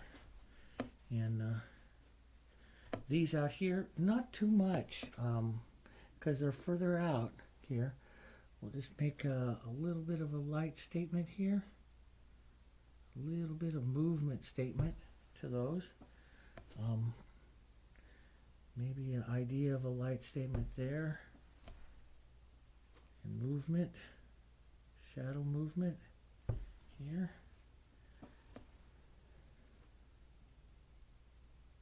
Here, just some movement. And same with this one back here. Again, it's out of our center of interest and stuff here, so we don't want to do too much. Maybe the idea is that this is all coming down into a calyx and then fading away into our background. So we'll here with some of that. There, like that's a calyx right there. And you know, just that's all you need. You don't, you know, we're painting impressionistically here. We're not painting perfect. We're painting impressionistic.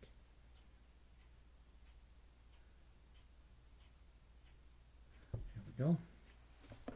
And we'll take some of our pine green here. We'll gray that up with a little bit of the light. We'll do just a little bit of negative painting here, and some, edging, just a bit of that edging here. And that, just see that little bit of that edging. That's what, let's lighten that up a bit here and come right back here. And, that's what the porcelain painters do, how they go about setting some of their edges of their stuff and, pushing some things forwards and back and reshaping some things. They do it negatively with backgrounds, and that works wonderful. Let's take a little bit of a lighter yellow green here and some brighter green. Now most of the peony leaves, they're just like really, really dark, so I'm not gonna go through a whole bunch of light, and I'm really gonna go through more of a medium type green here, and then reset some of my darks, and we'll leave these peony leaves just very, very dark. That's what they are in real life. They're just real dark, and that's going to leave us, though, with some, areas of these leaves that, or flowers can circle around. So we've got to be a little careful with that, but that's what peonies do. And so it's like if I've told you in other paintings, or we did one called Reaching for the Sun, and, we brought these leaves in to really kind of bridge the flower, so your eye didn't jump from flower to flower to flower. Here your eye will jump from flower to flower to flower a little bit. But that's really what peonies do, because the peony leaves themselves are so dark and green. So, but we can create some lovely green like movements here. Lovely green movement. Just a medium green. Don't want to go too light a green, but we can create some green movement here, which will, not take away too much, but it will stop some of the jumping bit. So we'll just create a little playful here with some of this green movement here. We'll just get a little playful here with some of that, and then we'll leave some of it for that dark green for the look of the peony itself, the leaf. There we go, like that. Here. And those are really kind of pretty. And you can get that blue-green look to it as well.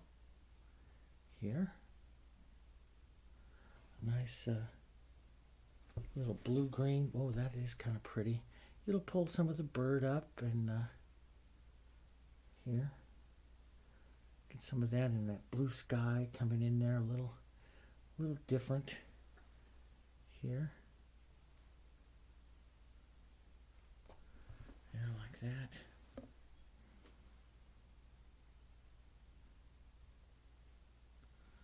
Yeah, a little blue-green.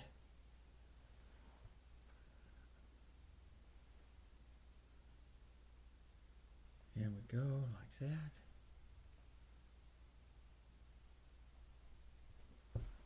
There we go.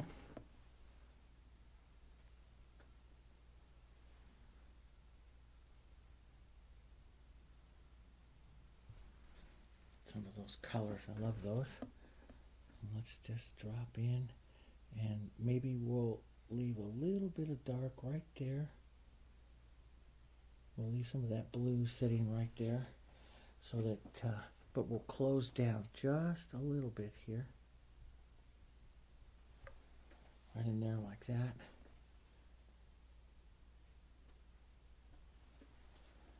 Go.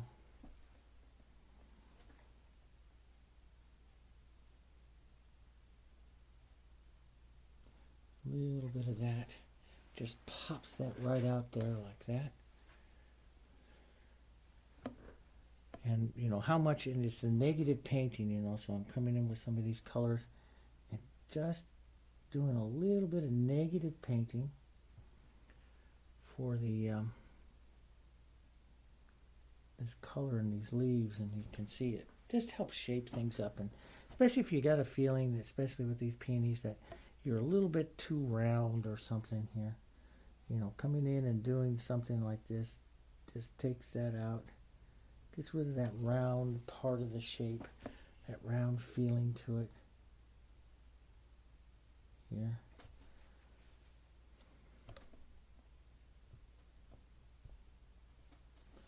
Shake that back and forth in there a little bit. And again, I played with that just a bit, and I don't like to do that because then that takes away the interest. So putting some green back in really helps that quite a bit. But there you got some ideas. I'm going to set this in a little bit longer right here.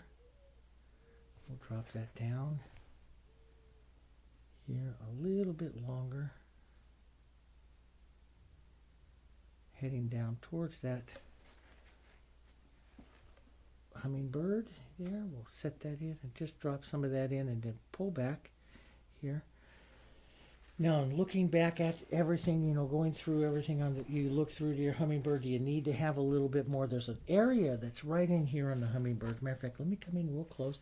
So I kind of look at everything in the painting, and there's an area that's right here that's, first let's just fix this because I don't want to forget about it. And it's an area I always forget about, and that's to restate or just quickly go through and you know, restate the idea or the impression of his legs there, which I don't want to forget. So we'll do that. And I don't like to give them too much interest too, so not too much highs and lows in there because they'll get too much interest. Just a quick little suggestion of that.